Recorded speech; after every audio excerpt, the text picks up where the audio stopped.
Welcome back to my channel. आज हम जानने वाले हैं फ्लैट वर्म के बारे में या चपटे कृमि के बारे में या फाइलम प्लेटीहेल्मिन्थीस के बारे में।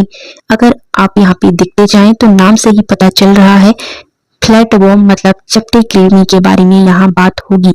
ये जो हमारे प्लेटीहेल्मिन्थीस में पाए जाने वाले एनिमल्स होते हैं वो सॉफ्ट बॉडी वाले होते हैं, मुलायम बॉडी होता है इनका और ये इनवर्टिब्रेट होते हैं।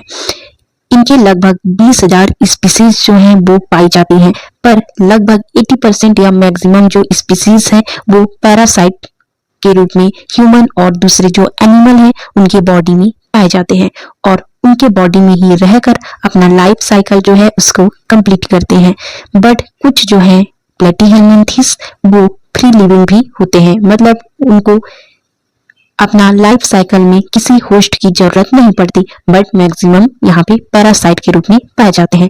प्लेटीहेल्मिन्थीस जब किसी होस्ट के ऊपर पैरासाइट के रूप में पाए जाते हैं किसी बॉडी में, किसी इंसानों के या जानवरों में, तब वो होस्ट के शरीर में प्रॉब्लम क्रिएट भी कर सकते हैं। जैसे कि एक बीमारी है, डिसीज है जिसे सिस्टोसोमियासिस कहा जाता है, वो प्लेटीहेल्मिन्थीस की वजह से ही होता है और वो ह्यूमन या इंसानों में देखा जाता है।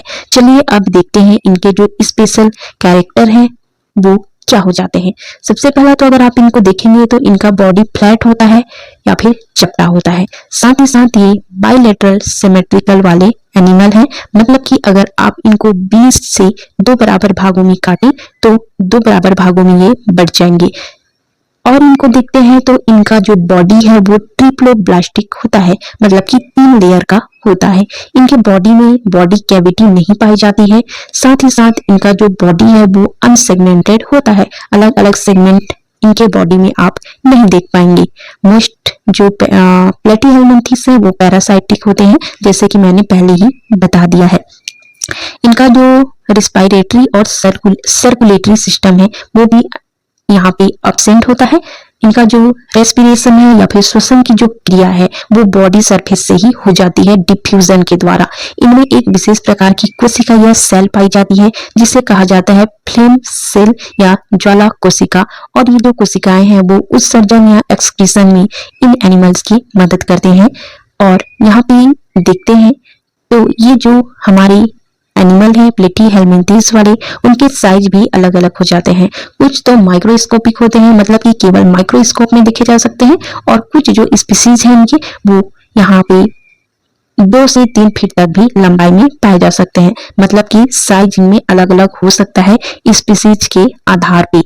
यहाँ पे और देखिए रिप्रोडक्शन के बारे में, तो रिप्रोडक्शन सेक्सुअल और असेक्सुअल दोनों प्रकार का होता है। असेक्सुअल सेक्सुअल रिप्रोडक्शन जो है वो जेनेटिक फ्यूजन के द्वारा होता है और असेक्सुअल रिप्रोडक्शन जो है वो रीजनरेशन या फिर फ्यूजन के द्वारा होता है। जो फर्टिलाइजेशन की प्रोसेस है वो इंटरनल ही होती है। फर्टिलाइजेशन क्या है? जब मेल और फीमेल का जो गैमेट है वो आपस में मिलता है तो उसे फर्टिलाइजेशन कहा जाता है और उससे जाइगोट बनता है। तो यहाँ पे जो हमारा प्लेटीहेल्मिन्थीस है उनका जो फर्टिलाइजेशन है वो इंटरनल होता है। लाइफ साइकिल जो है वो पैरासाइट के रूप में भी पाया जा सकता है किसी होस्ट के बॉडी में, या फिर ये फ्री लिविंग भी हो सकते हैं। अधिकांश जो प्रजातियां होती हैं फ्लैटवर्म की उनमें एनस नहीं पाया जाता है। फ्लैटवर्म की जो स्पीसीज है वो खाने के लिए मुंह या माउथ का उपयोग करती हैं और एनस ना होने की वजह से जितने भी खाने हैं उसको वो डाइजेस्ट करती हैं, और जो भी खाना डाइजेस्ट नहीं हो पाता उसको वो उसी मुंह या माउथ के द्वारा बाहर निकाल देती हैं। चलिए देखते हैं एग्जाम्पल कौन कौन से इसके हो जाते हैं। पहला तो टीनिया है जिसे टेपवर्म कहा जाता है, दूसरा है फेसियोला जिसे लीवर फ्लूक कहा जाता है, तीसरा है टीनिया सैगिनेटा जिसे बीप टेपवर्म कहा जाता है, साथ ही साथ यहाँ पे प्लेनेरिया जिसे फ्रेश वाटर फ्लैटवर्म कहा जाता है। ये फ्रेश वाटर में पाए जाते हैं। तो इस प्रकार से हमारी जो प्लेटीहेल्मिन्थीस हैं या फ्लैटवर्म है उनका स्ट्रक्चर, फीचर और एग्जाम्पल हो जाता है। आज का वीडियो खत्म करते हैं और इस वीडियो से रिलेटेड एक क्वेश्चन देख लेते हैं। हमारी जो प्लेटीहेल्मिन्थीस है उसकी लगभग कितनी प्रजातियां पाई जाती हैं? 20,000, 50,000, 80,000 या 5,000? आंसर कमेंट करके दीजिए, लाइक जरूर कर दीजिए। Thank you so much for watching.